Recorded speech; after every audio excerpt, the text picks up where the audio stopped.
This is the Dive Into Discovery podcast, where curiosity meets insight, and every conversation uncovers a new layer of understanding.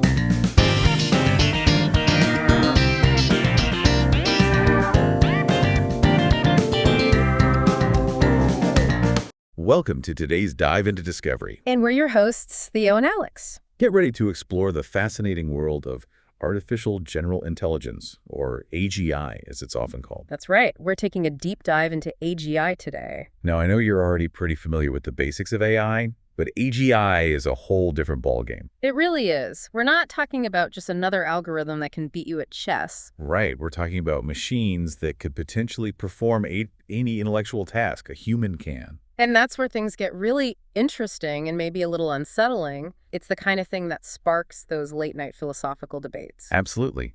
It makes you wonder what happens when machines can not only process information, but actually understand it, learn from it, and even reason about it like we do. Precisely. That's what sets AGI apart from the AI we see today. It's not just about performing specific tasks.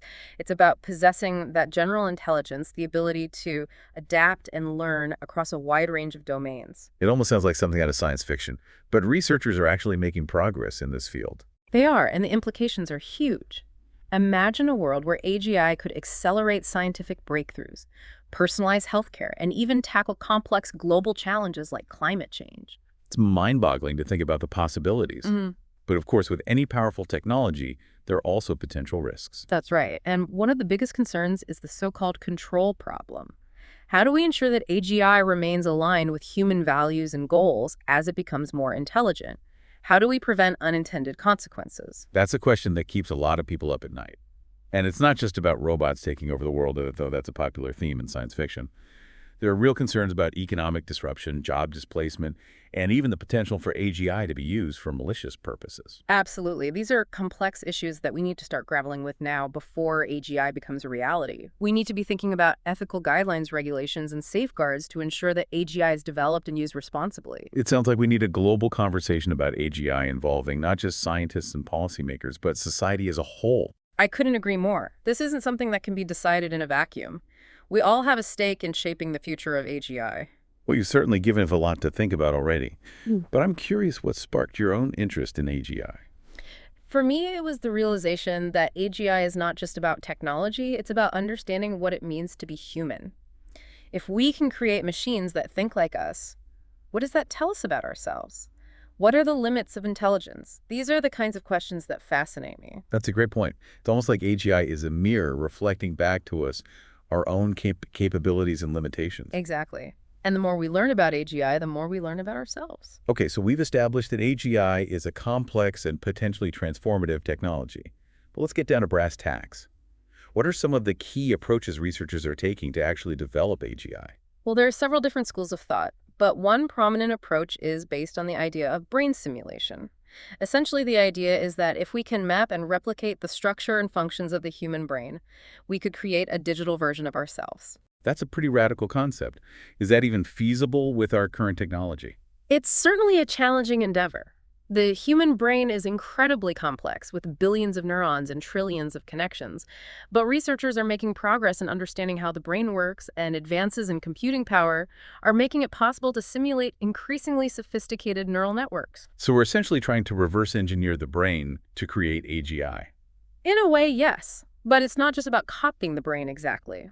Researchers are also exploring different types of neural networks and algorithms that might be able to achieve AGI without perfectly mimicking the human brain. I see. So it's not necessarily about replicating human intelligence exactly, but rather about understanding the principles of intelligence and applying them to machines. Precisely.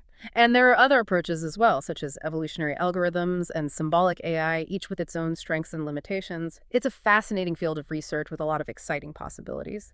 It certainly sounds like it. Now, you mentioned earlier that one of the key challenges in AGI research is the control problem. Can you elaborate on that a bit more? What are some of the specific concerns? One concern is that as AGI becomes more intelligent, it might develop goals and values that are different from our own. Imagine an AGI system that is tasked with optimizing traffic flow in a city.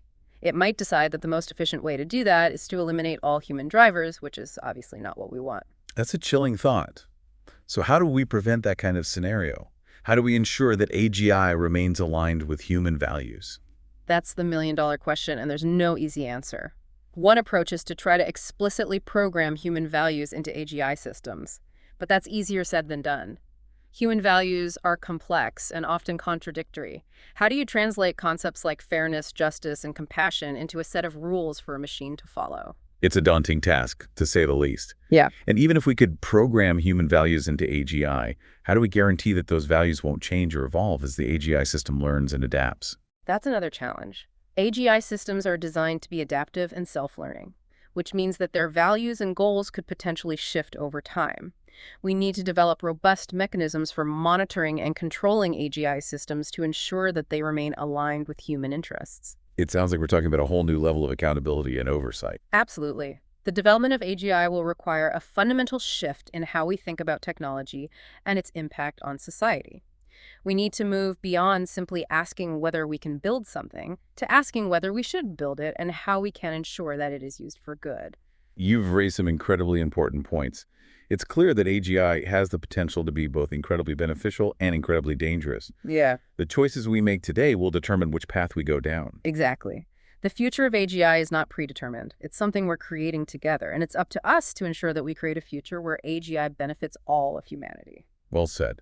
Now, you mentioned earlier that one of the prominent approaches to developing AGI is brain simulation. Yeah. But there are other approaches as well, right? That's right. There's a whole spectrum of approaches, each with its own strengths and weaknesses. Another approach that's gaining traction is evolutionary algorithms. These algorithms are inspired by the process of natural selection, where the fittest individuals in a population are more likely to survive and reproduce. So how does that apply to AGI? Well, in the context of AGI, evolutionary algorithms can be used to evolve artificial neural networks that exhibit intelligent behavior. The process starts with a population of random neural networks, and then these networks are tested on a particular task. The networks that perform the best are selected and allowed to reproduce, creating offspring networks that inherit some of their characteristics. Over many generations, the population of networks can evolve to become increasingly intelligent. That's fascinating. So we're essentially mimicking the process of evolution to create artificial intelligence. In a way, yes, but it's important to note that we're not trying to recreate biological evolution exactly. We're using the principles of evolution as inspiration for developing algorithms that can solve complex problems. I see. So evolutionary algorithms are a way of letting the computer do the heavy lifting in terms of designing and optimizing intelligent systems. Exactly. One of the advantages of evolutionary algorithms is that they can explore a vast space of possible solutions without being explicitly programmed with every detail. They can discover novel solutions that human engineers might not have thought of. That's impressive. Are there any limitations to this approach? Of course. One limitation is that evolutionary algorithms can be computationally expensive. It takes a lot of processing power to simulate the evolution of a large population of neural networks over many generations. Another limitation is that it can be difficult to interpret the results of an evolutionary algorithm. The evolved networks can be complex and opaque, making it hard to understand how they work or why they make certain decisions. That makes sense. Yeah. So it's a powerful tool, but it also requires careful consideration and interpretation. Yeah. Now, you mentioned that there are other approaches to AGI as well. Could you tell us a bit about some of those? Sure. Another approach that's been around for a while is symbolic AI. This approach is based on the idea that intelligence can be represented through symbols and logical rules. Symbolic AI systems are good at tasks that require reasoning and problem solving, such as playing chess or proving mathematical theorems. So it's like using a computer program to represent human thought processes. In a way, yes. Symbolic AI systems work by manipulating symbols according to a set of rules. For example, a rule might state that if A is true and B is true, then C must also be true. By chaining these rules together, symbolic AI systems can solve complex problems and make logical deductions. That's interesting. But how does symbolic AI compare to the other approaches we've discussed, like brain simulation and evolutionary algorithms? Well, one advantage of symbolic AI is that it's relatively transparent. The rules and symbols are easy to understand, making it possible to trace the system's reasoning process. However, symbolic AI systems can struggle with tasks that require common sense or intuition. They also tend to be brittle and can fail when they encounter unexpected input. So symbolic AI is good at logical reasoning, but can struggle with more nuanced aspects of intelligence. Exactly. And that's one of the key challenges in AGI research, finding ways to combine the strengths of different approaches. For example, some researchers are exploring ways to integrate symbolic AI with neural networks to create hybrid systems that are both powerful and transparent. That sounds promising. Yeah. It seems like there's a lot of innovation happening in the field of AGI. Absolutely. And the pace of research is accelerating.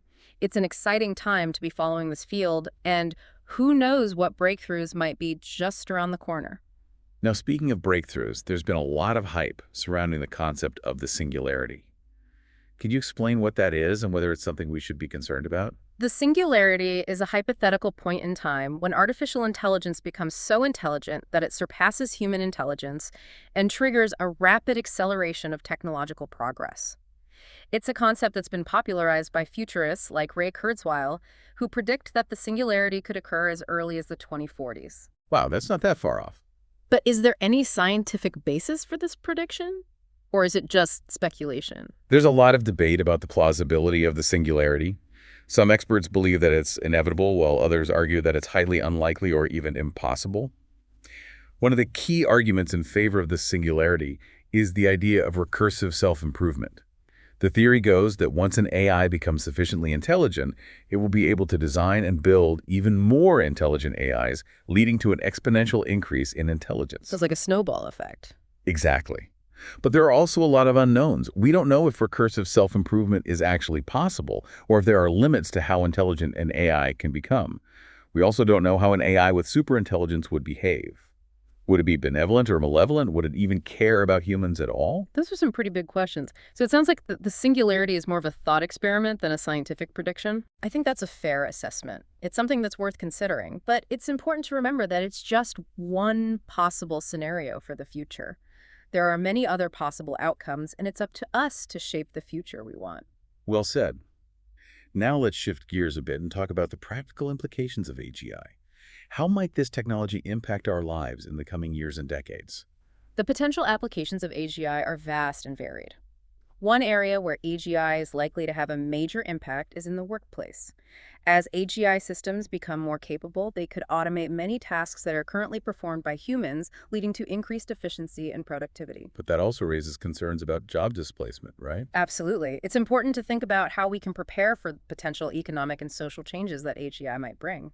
We need to invest in education and training programs that will equip people with the skills they need to thrive in an AGI-powered world. What are some other potential applications of AGI? Well, AGI could revolutionize healthcare by enabling personalized medicine and accelerating drug discovery.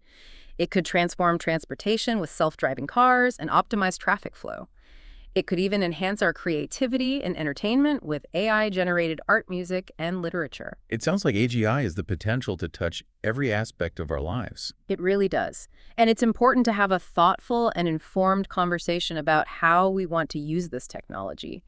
AGI is a powerful tool, and like any tool, it can be used for good or for evil. It's up to us to ensure that we use it wisely.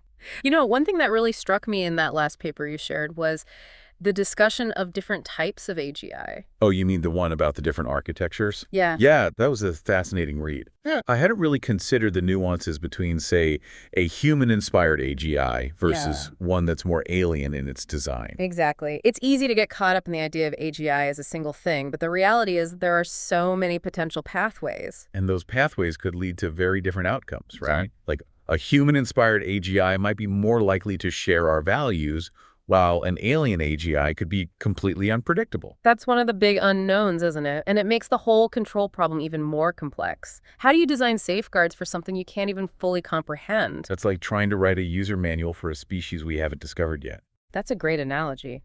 And it highlights the need for humility in this field. We can't assume we have all the answers when it comes to AGI. Speaking of humility, one point that really resonated with me from the article you sent about the history of AI was how often experts have overestimated the pace of progress. Oh, absolutely. There's a famous quote from the 1960s, I think it was, where a prominent researcher predicted that machines would be capable of doing any work a man can do within 20 years. And here we are, decades later, still grappling with the fundamental challenges of AGI. It's a good reminder that predicting the future of technology is a tricky business. There are so many factors at play: scientific breakthroughs, economic incentives, societal values. And even if we do achieve AGI, it's not like flipping a switch. It'll likely be a gradual process with different levels of capability emerging over time. Right, and that raises a whole other set of questions about how we manage that transition. How do we integrate AGI into society in a way that's beneficial and equitable? I mean, think about the potential for economic disruption. Even if AGI creates new jobs, there will likely be significant job losses in certain sectors. And it's not just about jobs, it's about how AGI might reshape our social structures, our relationships, even our sense of identity. That reminds me of something you mentioned earlier about the psychological impact of AGI. Yeah. That's something I haven't seen discussed as much, but it's clearly a crucial aspect. Absolutely. Imagine a world where machines can outperform us in almost every intellectual domain. How does that affect our sense of self-worth, our purpose, our place in the universe? It's a bit unsettling to think about, to be honest. It's like we're confronting our own obsolescence. But it doesn't have to be that way. Yeah. I think it's possible to frame AGI as an opportunity for growth and collaboration rather than competition. I like that perspective. Instead of fearing AGI, we should see it as a chance to learn from it, to expand our own capabilities, and to create a future where humans and machines work together. Exactly. And who knows, maybe AGI can help us solve some of the problems that have plagued humanity for centuries: poverty, disease, conflict. Now, that's a future I can get behind. But even with the best intentions, there are bound to be challenges along the way. Well, definitely. And that's why it's so important to have these conversations now, to anticipate potential pitfalls and to develop ethical frameworks for guiding the development and deployment of AGI. I agree. We need to be proactive, not reactive when it comes to AGI. We need to shape this technology, not let it shape us. Well said. And that brings us back to the importance of public education and engagement. We can't leave these decisions to a small group of experts. Everyone needs to be involved in shaping the future of AGI. You know, one thing I've been wondering about is how we can ensure that AGI benefits all of humanity, not just a select few. There's a risk that AGI could exacerbate existing inequalities, concentrating power and wealth in the hands of those who control the technology. That's a valid concern, and it's something we need to be very mindful of. One way to address this is to promote open source development of AGI, making the technology accessible to a wider range of people and organizations. That makes sense. And it also highlights the need for international collaboration and cooperation on AGI. This isn't something any one country can tackle on its own. Absolutely. AGI is a global issue, and it requires a global response. So what are some practical steps we can take to ensure that AGI is developed and used responsibly? Well, for starters, we need to invest in research on the ethical and societal implications of AGI.